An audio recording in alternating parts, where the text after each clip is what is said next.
Hey everyone, today I am doing a video request and I'm going to read the question out for you. Do you think all humans are equal? Not in terms of race or religion or nationality. Do you believe that there are violent people and peaceful people, or that we're all the same? And violent people includes people who are corrupt, greedy, selfish, authoritarian, ungrateful. I know there are grey areas in human behavior, but is it possible that there are two kinds of human? I think that a question like this is, it's one that comes to a lot of our minds as we go through life, because there are people who commit truly atrocious acts, and you at the moment that you witness it, or you hear about it, you think to yourself, how is it possible that someone could care so little about others that they could do such a disgusting and horrific thing to another person or animal or whatever? It's easy to have that reaction, and unfortunately, that reaction also keeps us in a space of judgment. It keeps us in a space of, that person must be different. There must be something wrong about them. They are irredeemable. They are the way that they are because that's just who they are. And it's not that or rather their behavior makes absolutely no sense.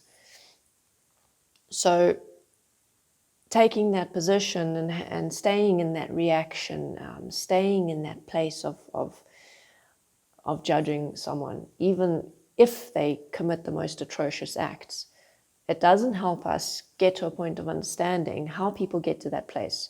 So no, I do not see that there are two different types of people. I don't see that there's good versus evil, that some people were born good and some people were just born bad.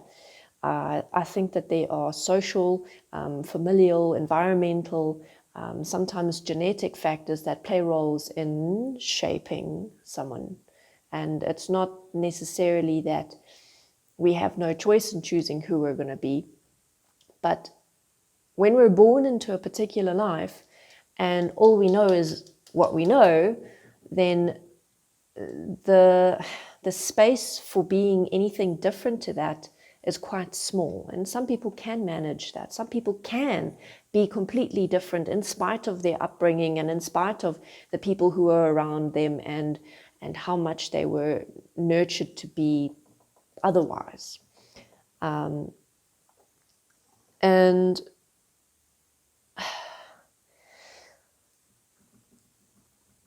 I think one of the factors that we don't understand so well yet, and that hopefully as time moves forward, we will gain a better understanding, is the genetic factor. That we pick up so many traits that can be activated from our ancestors. And this can include traits like cruelty or being willing to harm or superiority and things like that. However, that tends to happen in conjunction with environmental factors. So we learn from what's around us. Take a moment to think of the Joker movie. In the movie, you see how someone who's already mentally unstable, someone who's already had a really unpleasant life. They had a mentally unstable mother who had multiple different boyfriends who would physically abuse the main character, the Joker character, when he was a child. And his mental instability just got worse and worse and worse, and there was no system of support for him. He had nothing with which to put himself back together. He didn't know how, and no one was helping him get to that point. So due to his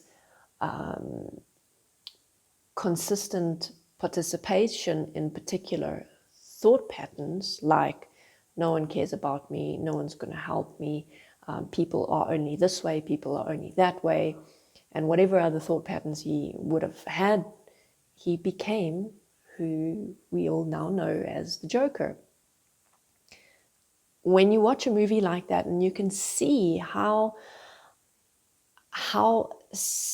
a person is created in a certain way, and when I say created, I don't mean that it's just external factors that make them who they are.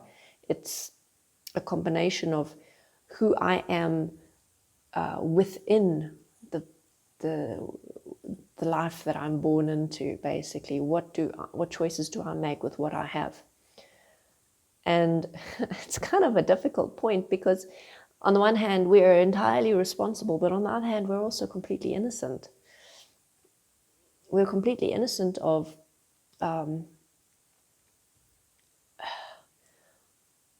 these very, very difficult lives that so many people are born into, that you have no choice. They have no support. They have nothing. And you take that to the other side of the spectrum, where someone who's born into a family that has financial support, but maybe no emotional support, where a child tries to get their parents' attention by doing more and more extreme behaviors, because that's the only way they can get their parents' attention, and that's what they over time learn is the only way that they apparently, as far as they believe and interpret, that's the only way they can get attention in this life. And so that behavior continues to escalate. So as much as this question is not at all black and white, there's so many different factors that are involved, so many different factors to consider. Everyone's going to have a different life. Everyone's going to have a different set of circumstances. And everyone's going to have that different factor of who I am within all of this that's going on in my life, within this life that I was born into, the choices that I made, the thought patterns that I participated in, to become who we are.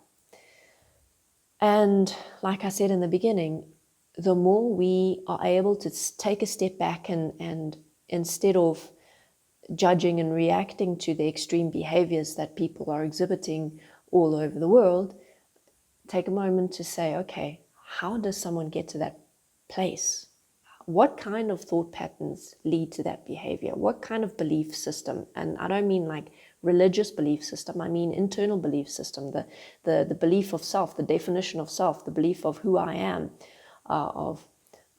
I will only ever be this, I can only ever do those things, and this is just who I am. All of those self-definitions that in a lot of ways develop into actual belief systems that we follow religiously, even though it's not a religion, it's the religion of self. So we can each take responsibility in reflecting that question of, how have I become who I am, and how does another person become who they are? How do they get to a point where they're living out the behaviors that they're living out?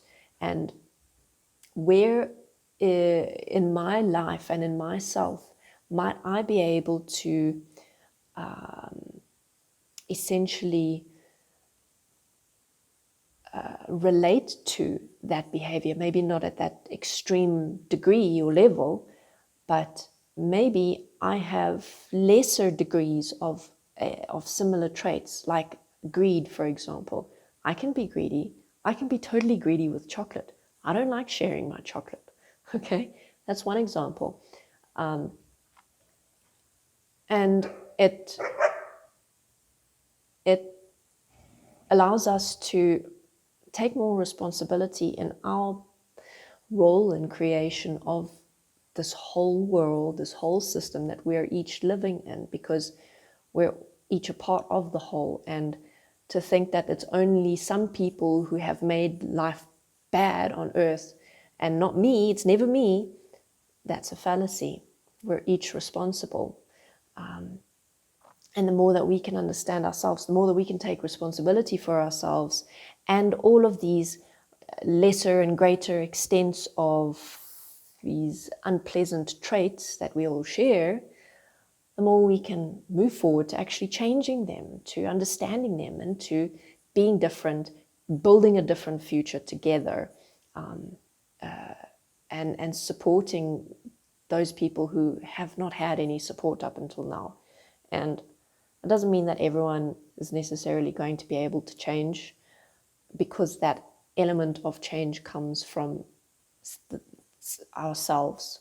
I am the only one who can change who I am. No one can change me. No one else can make me change anything. I cannot make anyone else change. So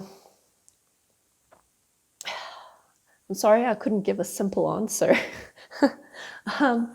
But if there are any aspects of my answer that you would like me to expand on, that you think that I could delve into a little bit deeper, any uncertainties you might have, let me know. All right. Otherwise, I'm going to end it there. Thank you very much for watching. You're going to see me next time.